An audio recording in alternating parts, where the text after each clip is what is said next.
মর্মান্তিক রেল দুর্ঘটনা তারই চাঞ্চল্যকর তথ্য উঠে আসছে। ইন্দোর পাটনা এক্সপ্রেসের চাকায় বিকট শব্দ হচ্ছিল। রেল কর্মীদের সে কথা জানিয়েছিলেন যাত্রীরা, তারপরও থামেনি ট্রেন। অশনি সংকেত উপেক্ষা করায় দুর্ঘটনা, মৃত্যু 145 জনের। উঠছে প্রশ্ন। রবিবার ভোর রাতে উত্তরপ্রদেশে কানপুরের কাছে পুখরায় লাইনচ্যুত হয় ইন্দোর পাটনা এক্সপ্রেসের 14টি কামরা। ঘটনাস্থলে গিয়ে এটাই ছিল রেল প্রতিমন্ত্রীর প্রথম প্রতিক্রিয়া। রেলমন্ত্রী যাই বলুন, যাত্রীরা কিন্তু অন্য কথা বলছেন। তারা বলছেন বিকট আওয়াজ করছিল চাকা। সে কথা জানান ট্রেনের কর্তব্যরত নিরাপত্তারক্ষীদেরও। स्पीड से भागने के बाद सो रहे थे हम, क्या मालूम किस तरह की आवाज खड़खड़ा, तो नीचे फिर एक्सीडेंट एकदम जैसा घाटी में नीचे गिर गए थे। তারপরেও কি থেমেছিল ট্রেন? না, বরং গতি বাড়িয়ে ছুটে চলে ইন্দোর পাটনা এক্সপ্রেস।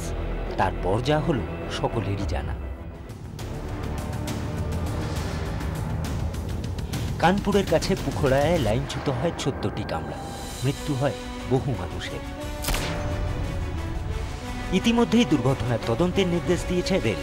সোমবার লোকসভায় সে কথা জানান রেলমন্ত্রী সুরেশ প্রভু। Statutory inquiry by Commissioner of Railway Safety into the accident has been ordered to determine the correct cause of accident. তদন্ত করবে commissioner of railway safety east circle. কিন্তু ঠিক কি কারণে দুর্ঘটনা? শুধুই কি এলএইচবি রেক না থাকা, নাকি বিপুল প্রাণহানির পেছনে রয়েছে কিছুটা গাফিলতিও? এই প্রশ্ন উঠছে বারবার।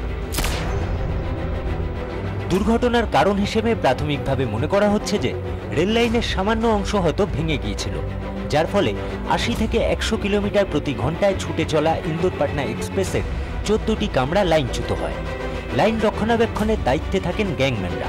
তাহলে কি নজরদারির অভাবেই এই মৃত্যু মিছিল? রেলের চাকার পিছনের দিকের অংশ থাকে উঁচু, সেটাই লাইনের সঙ্গে কামরাকে ধরে রাখে। রক্ষণাবেক্ষণের অভাবে হয়তো পেছনের ওই উঁচু অংশটা ক্ষয়ে থাকতে পারে, ফলে লাইন থেকে চাকা পড়ে গিয়ে কামরাগুলি লাইনচ্যুত হয়ে থাকতে পারে। দুর্ঘটনার এটাও একটা কারণ হতে পারে বলে মনে করা হচ্ছে।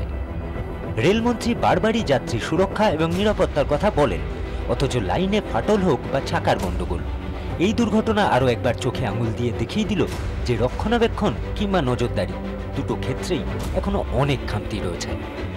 ব্যুরো রিপোর্ট, 24 ঘন্টা।